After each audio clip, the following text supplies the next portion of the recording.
నమస్తే రమ్మగారు. నమస్తే జయ. జాతక కథలు చెప్పుకునేవాళ్ళం మనం, బౌద్ధ జాతక కథలు.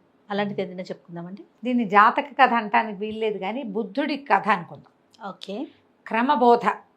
మనం ఏదైనా ఒకళ్ళకి ఏదైనా నేర్పించాలనుకో, దాన్ని ఎట్లా బోధించాలి? ఒక పద్ధతి ప్రకారం కదా. కదా, పద్ధతి ప్రకారం బోధించామనుకోండి, ఒక ఏమంటారు ఉదాహరణతోటి కదా. అవును, అలా బోధించాలి. ఒక వినూత్నమైన ఒక క్రమంగా బోధించాలి. ఆ క్రమబోధ కథ ఇది. బుద్ధ భగవానుడు దీక్ష తీసుకున్న తర్వాత కొంతకాలంలో జేతవనం వైపుకి వెళ్తూ ఉండేవాడట.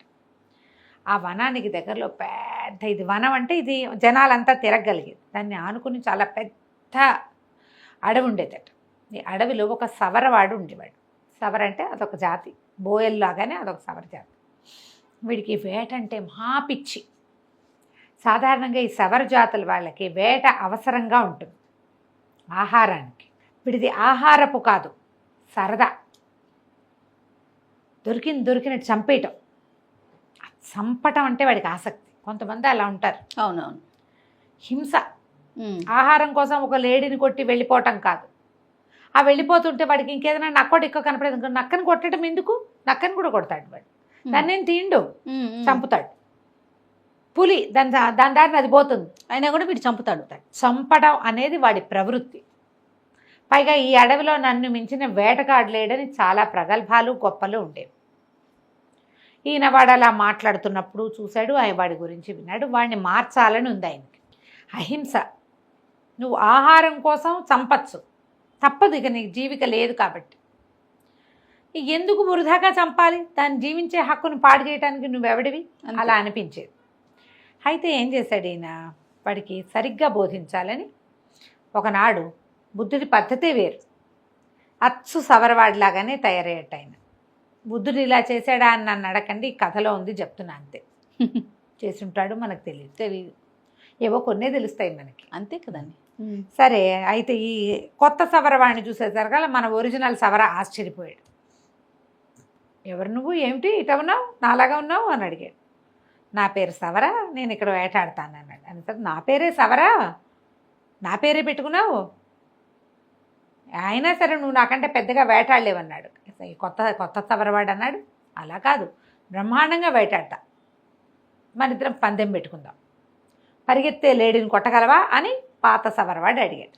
కొత్త సవరనాడు, ఒక్క లేడేంటి, 100 కొద్ది లేళ్ళని కొట్టగలను ఒక్క బాణంతో, నేను ఒక్క బాణంతో 100 కొడతా అనేసరికల్లా ఏంటంటే మాటలు కానీ ప్రగల్భాలకేముంది, కొట్టి చూపించన్నాడు. చూపించంటే సరే, లేళ్ల మంద వైపుకి 2 సవరవాళ్ళు నడిచిపోయారు. ఆ లేళ్ళు ఇతను కనపడ్డాయి. ఎప్పుడూ అతను అన్ని లేళ్లను చూడలే, గుంపుగా వస్తున్నాయి. వస్తుంటే ఈ కొత్త సవరవాడు ఒక్క బాణం సంధించి లాగేసరికల్లా తమలపాకు మోదలు పడ్డట్టు పడిపోయేట లేళ్ళన్నీ. అన్నిటి మెడల్లోకి గుచ్చేసింది ఆ బాణం. ఎట్టా గుచ్చేసిందో, కుప్పలు తెప్పలుగా మొత్తం పడిపోయినాయి. పడిపోయేసరికల్లా ఆశ్చర్యపోయాడు పాతవాడు. ఇదేం మాయం, ఒకే దెబ్బకి ఎట్టా కొట్టావు అంటే, అన్నాడు, ఎన్ని పడ్డాయో లెక్కపెట్టు అన్నాడు కొత్త సౌరవాడు. ఎన్ని పడ్డాయో లెక్కపెట్టు, వెళ్ళి చూసిరా అన్నాడు. 500 లేళ్ళున్నాయి. 500 లేళ్ళని కొట్టేశాడు ఒకే దెబ్బకి. ఈయన అరిచాడు, వచ్చేటప్పుడు ఒక లేడీని తెచ్చుకో, ఒక్క లేడీని తీసుకురా, నీ ఆహారానికైనా ఉంటుంది, నీకు కావాలి కదా. ఇప్పుడు ఈ లేళ్ళన్నీ వీళ్ళు అట్టపెట్టుకోలేరు, ఒక లేడీని కాల్చుకొని 2 రోజులు 3 రోజులు తింటారు. మళ్ళీ అవతలెల్లుండికి మళ్ళీ కొట్టుకోవాలి. ఈ పాతదాన్ని 3 నక్కల్లాగా దాచుకుని మనుషులు తినలేరు, పాడైపోతుంది. అవును. అయితే ఆ లేళ్ళని చూస్తుంటే వాడి కడుపులో దేవేసింది. ఎన్ని 100 లేళ్ళు అన్నా జీవితంలో చూడలేదే ఒకేసారి. 30 ఏళ్ళుగా తిరుగుతున్నాను అడవిలో నేను. 3, 4, 5, 6 కనపడతాయి, 10 కనిపిస్తాయి, 100లా? ఇన్ని 100ని ఒక్క దెబ్బకి కొట్టటమా? సరే ఏమనుకున్నాడు, ఒక లేడి పడిపోయిన లేడిని లేవనెత్తపోయాడు. ఎత్తలేపోయాడు, అది బరువుగా ఉందనుకుని ఇంకో దాన్ని ఎత్తాడు, లేవల. ఆశ్చర్యపోయాడు. చచ్చిన ఏనుగుని కూడా ఈడ్చగలిగిన వాడిని నేను, లేడిని ఎత్తలేకపోతున్నానేమిటి? ఒక్క లేడిని కూడా తెచ్చుకోలేకపోయాడు, మొయ్యలేకపోయాడు. లేవది అసలు, ఇట్లా లేవందే అది పైకి లేవందే, ఇక చేసేదేముంది?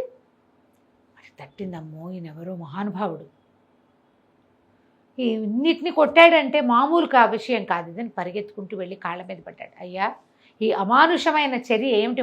మానవులు చేయగలిగేది కాదు. నువ్వెవరో నాకు తెలియదు. ఏమిటి ఈ కిటుకు? ఎట్లా కొట్టగలిగావు? నువ్వు వీటన్నిటిని ఎట్లా కొట్టావు? ఏమిటనేసరికల్లా ఆ కిటుకు నీకు కూడా చెప్తాను, నేను చెప్పినట్టు చేస్తే అన్నాడు బుద్ధుడు.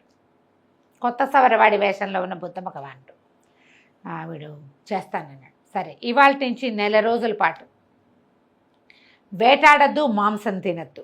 1 నెల రోజులు నువ్వు వేట ఆడకూడదు, మాంసం తినకూడదు. ఎట్లా బతుకుతానయ్యా అన్నాడు. నువ్వు ఎట్లాగైనా బతుకు. చెట్ల మీద కాయలు ఉంటాయి, నేల కింద దుంపలు ఉంటాయి.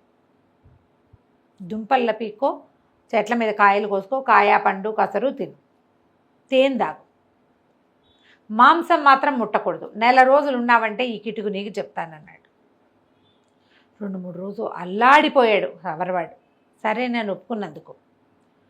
ఆహారం నోటి పోట్ల, కాయ కసరు నోటికి వెళ్ళదు, గడ్డి తిన్నట్టుంటుంది. మెల్లిగా అలవాటైంది. రకరకాల దుంపల్ని వేయించుకుని, కాల్చుకుని, ఉడకబెట్టుకుని పచ్చిగా తింటని తెలుసుకున్నాడు. రోజులు గడిచే కొందికి మాంసం లేకపోయినా హాయిగా ఉండొచ్చు అని అర్థమైంది. ఇదివరకట్లాగా మాంసం తింటే ఉన్న బరువు లేదు ఒళ్ళు, ఇంకా ఏదో కావాలనిపించే ధోరణి లేదు. మెల్లిగా ఆయనకి లేడిని చూస్తే ఎంత ముద్దుగా ఉంది అనిపించడం మొదలుపెట్టింది. దీన్ని ఎట్ట చంపాను నేను? తల్లి పిల్ల వెళ్తుంటే తన పెళ్ళాము బిడ్డ వెళ్తున్నట్టు కనబడుతున్నాయి లేళ్ళని చూస్తుంటే. చంపేశాను నేను, ఎన్నిసార్లు చంపి తిన్నాను. ఇప్పుడు ఏమిటి, నేనేం చేయలేకపోతున్నాను, నాకేం చేయబుద్ధి కావట్లేదు. 1 నెల రోజుల పాటు పూర్తి శాకాహారిగా మారిపోయాడు సవరవాడు. 1 నెల తర్వాత ఆయన దగ్గరికి వెళ్ళాడు. అయ్యా, నాకు ఆ కిటుకొద్దు. ఒకేసారి 1 లేడిని చంపితేనే పాపం అనిపిస్తుంది. 100 లేళ్లని పొట్టను పెట్టుకునే విద్య నాకు అసలు అక్కర్లా. నేను అసలు వేటాడిని ఇంకా వద్దు నాకు వేట. వీటితోటే తింటా. ఏదైనా దున్నుకొని మొక్కలు పెట్టుకుని బతుకుతా. కుటుంబాన్ని కూడా అటగే బతికించుకుంటా. కానీ నాకు ఒకటి అర్థం కాలేదయ్యా, నేను ఎంత బరువైనా ఎత్తగలను. 2 లేళ్లని చంపి భుజాన్ని వేసుకుని వెళ్ళిన రోజులున్నాయి. నేను 1 లేడిని కూడా ఎందుకు ఎత్తలేకపోయానయ్యా చెప్పు అన్నాడు. ఈయన అన్నాడు, పడగొట్టడం చాలా సులువు, లేవనెత్తటం కష్టం. ఎప్పుడు కూడా చంపావు, బతికించగలవా నువ్వు? పడగొట్టిన దాన్ని లేవదీయటం కష్టం అనే విషయం నీకు అర్థమయ్యేలా చేశాను అంతే. నేను అందులో ఉన్న నా ప్రజ్ఞ కాదు, ఆ కష్టం ఏమిటో నీకు అర్థం అవ్వాలని అలా చేశాను అంతే. నేను చంపిన ఒట్టి పుణ్యానికి చంపేసిన జంతువులు బతికొస్తాయా? వాటి కూడా నాలాగానే జవసత్వాలతో నేల మీద తిరిగే అవకాశం ఉంది కదా, నేను పాడు చేశాను దాన్ని అనే భావం కలగాలి నీకు. ఓకే, ప్రాణం తీయడం సులువు, పోయడం కష్టం. దేన్నైనా పడగొట్టడం సులువు, లేవనెత్తటమే కష్టం. చంపితే కానీ మనం కడుపు నిండదు అనే పరిస్థితి వస్తే చంపాలి. కడుపు నిండే అవకాశం ఉన్నప్పుడు చంపద్దు అసలు. అహింస పరమో ధర్మ అన్నారు. హింస మానేయమని కాదు, చెయ్యకుండా ఉండు సాధ్యమైనంత వరకు. అవసరమైతే నీ మీదకే వచ్చింది కత్తి, తప్పదు. అప్పుడు అహింస పరమో ధర్మ అని దండం పెట్టలేవు. నువ్వు వాడు కత్తుచ్చుకుని నీ మీద పడితే నువ్వు కొట్టాల్సిందే వాడిని, అంతే. అప్పుడు హింసే, అప్పుడు తప్పదు. జంతువు కూడా తనకు ఆకలేయందే వేటాడదు కదా సింహం. అస్సలు మన మనుషులు కూడా అలాగే ఉండాలని బోధించాడు. ఇలా క్రమంగా బోధపడిన సవరవాడు ఇక జీవితంలో వేటాడలేదు. చక్కగా అడవిలో ఓ పక్క కొండరంతా దున్నుకుని గింజలు పండించుకుని ఆ గింజల ఆహారమే తినేవాడట. కథ కంచికి మనం ఇంటికి. అద్భుతం రమ్మగారు. నమస్తే. నమస్తే.